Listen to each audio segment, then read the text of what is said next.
So, I read a news article recently saying that basically plug-in hybrids were bad, and I disagree. So if you want the completely reductionist version, it's just they say thing bad, I say thing good actually. Um, but the reasons why they say this, uh, they are largely baseless. So if you don't know, what a plug-in hybrid is it's a hybrid vehicle. So it has a gasoline engine and it has electric motors, although the actual drivetrain is generally all electric. And it has a battery pack which is larger than a normal hybrid, but smaller than a purely electric vehicle. And the idea is that battery pack has enough energy storage capacity that you can drive on your daily commute without depleting the battery or using any gasoline. And so they can drastically reduce emissions whilst offering a high degree of flexibility and helping to mitigate the cobalt and lithium shortages that are currently throttling electric vehicle production. There are some caveats, though. The most obvious being, you gotta remember to charge it. With an EV, if you forget to charge it, you're just not going anywhere. With a plug-in hybrid, if you forget to charge it, you're just like, oh yeah, whatever, I'll just burn some gas today. But that's not what the study is talking about. They didn't even bother trying to sample any actual, real-world data. They came up with some test conditions that they considered more realistic than the manufacturers, and I support independent analysis, but I don't trust these guys' analysis for several reasons. One, they cherry-picked the electric vehicles that they cherry-picked the plug-in hybrids that they tested, and they extremely cherry-picked the test conditions.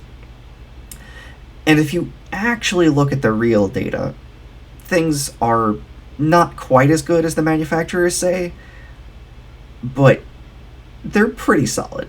Like, the idea of a plug-in hybrid is that the total lifetime emissions will be comparable to or lower than an electric vehicle, but without the extra cost of larger battery production and without the environmental, economic, or social impacts of having to mine all that extra cobalt and lithium. Because we're talking about a very substantial reduction. Like, in many cases, the battery pack is only 1/10 the size of what it is on a pure electric vehicle. And also, you can use a lot more of the existing assembly lines that are meant for building engines. And even better than that, if in the future you want to upgrade a plug-in hybrid into an all-electric vehicle, which, don't get me started on whether or not manufacturers would actually bother making this available, but in purely engineering terms, ignoring, how corporations conduct themselves, it is in principle possible to turn a plug-in hybrid into an electric vehicle, because the actual drivetrain is electric, right? Electric motors are turning the wheels, and the gasoline engine is just recharging the battery if it gets depleted. And so all you have to do is yank the engine out and replace it with some extra battery capacity, and you have a pure electric vehicle.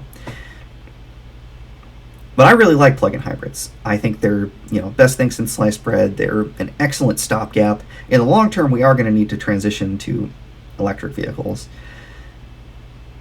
But plug-in hybrids fill the gap extremely well. And so, what's up with this study then? Well, tinfoil hat, they might be working for, Tesla. But more likely they just, wanted a result that would be controversial, and they just, for whatever reason, that's what they're going for. So I'll link to the study in the video description, and you can read it for yourself. But the key takeaway is gonna be, are there quote unquote realistic conditions actually realistic? No. What they mean by realistic is they drove, again, plug-in hybrids burn gas if you deplete the battery.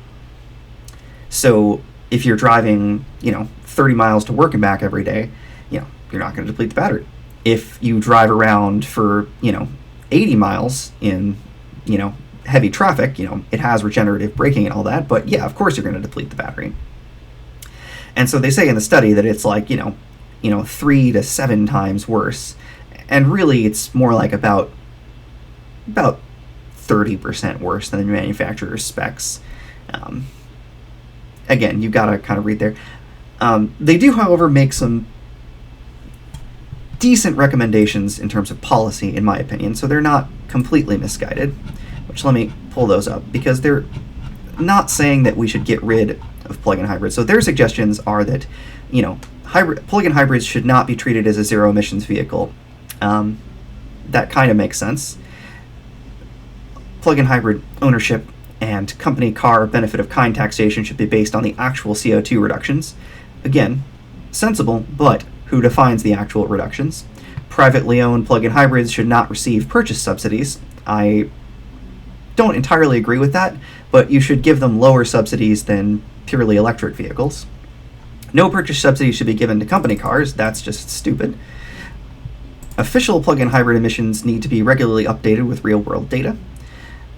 That makes total sense, but again, I don't trust these guys to take the data. We should have a truly independent panel with, some research methods that actually make sense.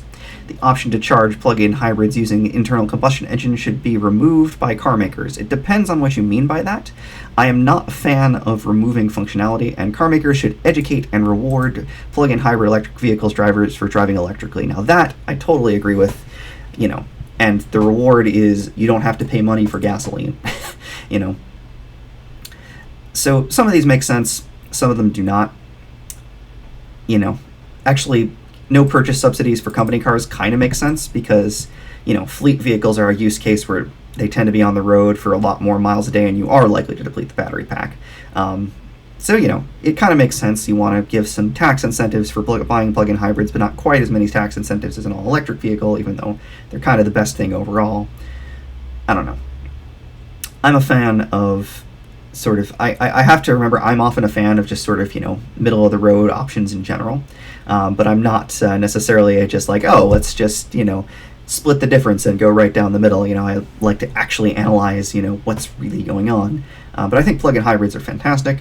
I think we should build more of them. I think this study does not accurately reflect real-world emissions from plug-in hybrids, and we need, in the long term, to transition to purely electric vehicles, but I think plug-in hybrids are an excellent, excellent, excellent way to help us get there, not as these guys are suggesting, like distraction or counterproductive somehow. So anyways, yeah, that's my 2 cents on that.